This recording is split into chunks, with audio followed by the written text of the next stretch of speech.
From the Ticats Audio Network, this is Speaking with the Enemy. Welcome back to Tiger Cats pregame, presented by Greenworks. Andy Fantuz, Bubba O'Neill in the air chair. But first, ready to get ahead of the cold Canadian winter? Look no further than redtag.ca. Picture yourself basking in the warm, sandy shores of a tropical island where worries melt away like ice in the sun. Don't let winter hold you back. Plan ahead and beach better. Travel made easy with redtag.ca.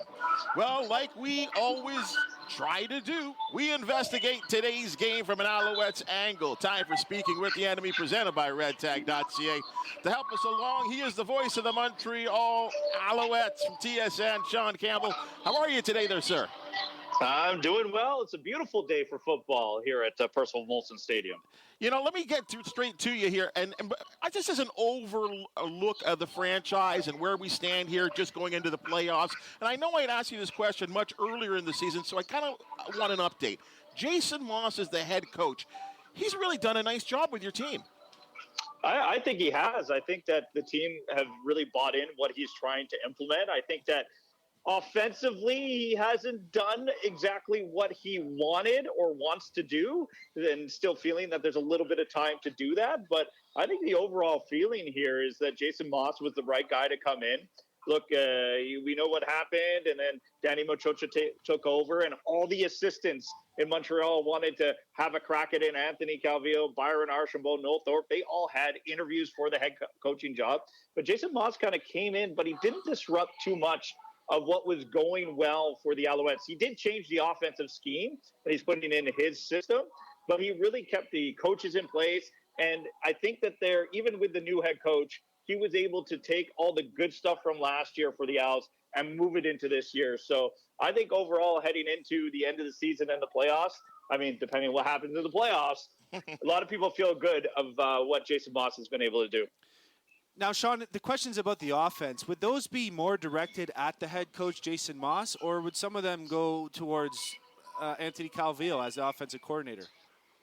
I think more Jason Maas. I think Jason Maas has kind of really gotten the grasp of that offense, and even for Anthony, he's trying to get into Jason Maas's head and how he wants to call. They work together, of course, but this is Jason Maas's offense and how he wants it run and how he wants it done. There's a reason why Cody Fajardo came in. There's a reason why a guy like James Tuck is part of the offense, just for blocking schemes and running ideas. I think, even for the Owls, though, you can look and say, okay, offensively, they may not be that dangerous. We know how dangerous they are defensively. But let's not overlook the injuries sustained at the wide receiver core for most of the season. They had no idea what they were, they lose Eugene Lewis. They had no idea what they were getting in Austin Mack, and they discovered something there. But even the Tyler Snead and the Cole Speaker, it took a while for them to find their footing. Kion Julian Grant getting hurt, really hurt. Tyson Philpott hurt at the beginning of the season. He's finding his groove now. So even the receivers have taken a little bit longer than every other aspect of the offense to get going. So if they're ever completely healthy, I think it could possibly be dangerous. One more question on that. You look at the Owls teams in the past few decades, you think that Anthony Calvillo had a big say when he was the quarterback and what was happening in that offense. With so many changes this year in the staff, how much impact do you think Cody Fajardo has on what is being called and what the systems are going to be?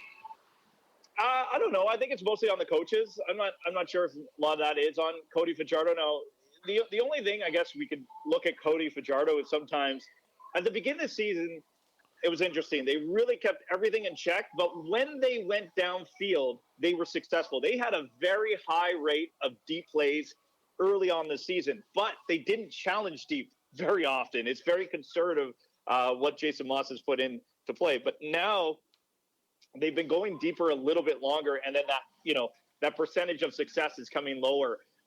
Sometimes it's a little bit of an underthrown ball. But what they have changed in the second half, and you could just look at the numbers. Look, overall the numbers, Cody Fajardo's been sacked a lot. But if you look at the first 8 games or the first 9 games of the season versus the last 8 games of the season, they've almost cut that down in half. They're winning the sack battles now. And I think that's just giving a little bit more time to let those plays develop. So for Cody Fajardo, I think he's grown nicely in this group, but I still think that there's still room for improvement there.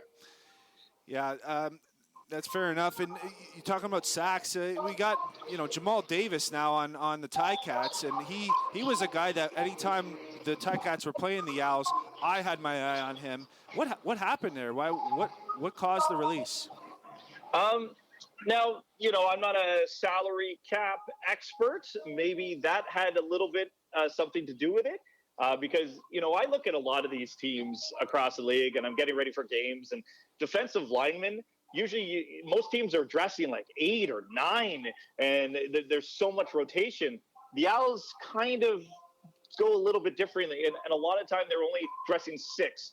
A guy like Almondo Sewell takes a big chunk. A guy like Sean Lemon coming in late, he takes a big chunk of that kind of salary designated to that defensive line. So I think a guy like Jamal Davis, when he came in, maybe it was more of a numbers game. I don't think it was anything to do with ability. It's just that they thought that they could get a little bit more. Luol Ugwak as well, the Canadian first-round pick that they took out of the draft, he's really developed into a nice starter. Having a Canadian start on the defensive line is something that they've been able to do now because he got better. Special teamers, and again, a bit part of the defensive line, and then he kind of won a starting job. So then they kind of looked at the money, and I think it was more of a money, and they said that we're just going to go in a different direction. And I don't think it had anything to do with the way that he was performing.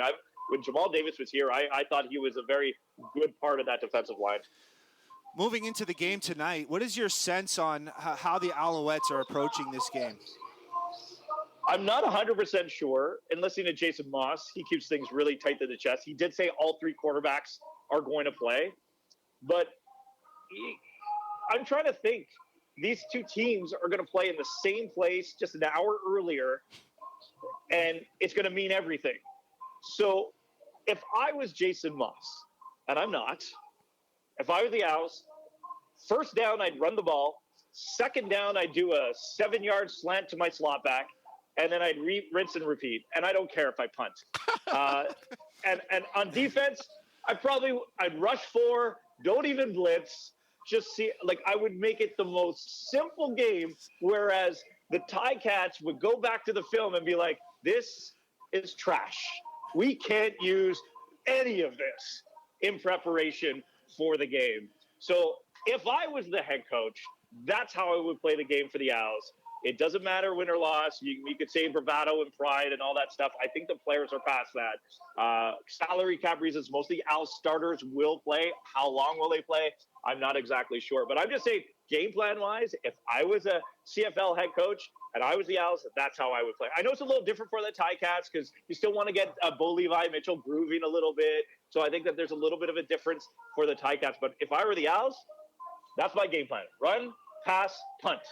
Run, pass, punt. No blitz whatsoever.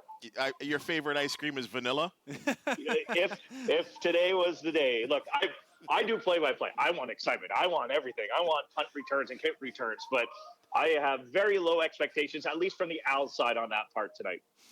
Well, last year you lose a Darius Pickett, and he goes to Toronto. He's the most outstanding defensive player nominee for the one of the best teams in the league. But in comes the most outstanding rookie nominee for Montreal Alouettes, Reggie Stubblefield. What can you tell us about this young kid? Reggie Stubblefield, and look, I know I watch Owls and I watch the CFL, but I truly think he has a really good chance of winning Rookie of the Year if anybody paid close attention to what this guy was able to do this year. And it's funny because you could probably put a Austin Mack there, and he probably could have had a good chance at Rookie of the Year with what he was able to do at the receiver position. But Reggie Stubblefield really didn't even make the team out of camp, but injuries flooded the defense right away. Oh, you need to go play cornerback? No problem. You need to be halfback? Okay. You need to go be this era's version of Chip Cox for the end of the season? Absolutely. He has been molded into Noel Thorpe's wherever he needs him, and wherever he's gone, he's been successful. And every game, he's gotten better. Because, of course, there's that learning period of coming to Canada through, the U.S. and not understanding the game. But, man, that learning period for him was so quick. And I'm sure you guys see it all the time. It takes a while for DBs, halfbacks, receivers to understand the CFL game. But for Reggie Stubblefield, I was incredibly impressed how well he adapted to different positions and how well he adapted to the game. I think he was an outstanding nominee for Rookie of the Year this year. Well, if I'm looking at this team here, and you got Reggie Stubblefield at the Sam, you got Tyrese Beverett, the MOD DP for the Alouettes on the will linebacker. You got Wesley Sutton and Keontae Evans beside them, and then Marc-Antoine Decoy behind them. Is that the strength of this team, sort of that interior coverage area of the defense? Oh, it's the defense for sure. This defense can score points. It can turn the game around. It could change field position. It could rough up a quarterback. It's really, they're game changing. And it's a kind of defense that can change the momentum of the game. Things aren't going well offensively. The defense does something, and then the offense is put into a situation where they're starting from the opposite 30 or 20 in the red zone already. This team has beaten every team in the league except the top three. So you can put them at number 4 in the league for a reason. It's because of their defense. Their defense carries this team. One more quick one for you, Sean. Is William Stanback back to 2021 form? I don't know if he's there yet. He was sick for like 2 weeks.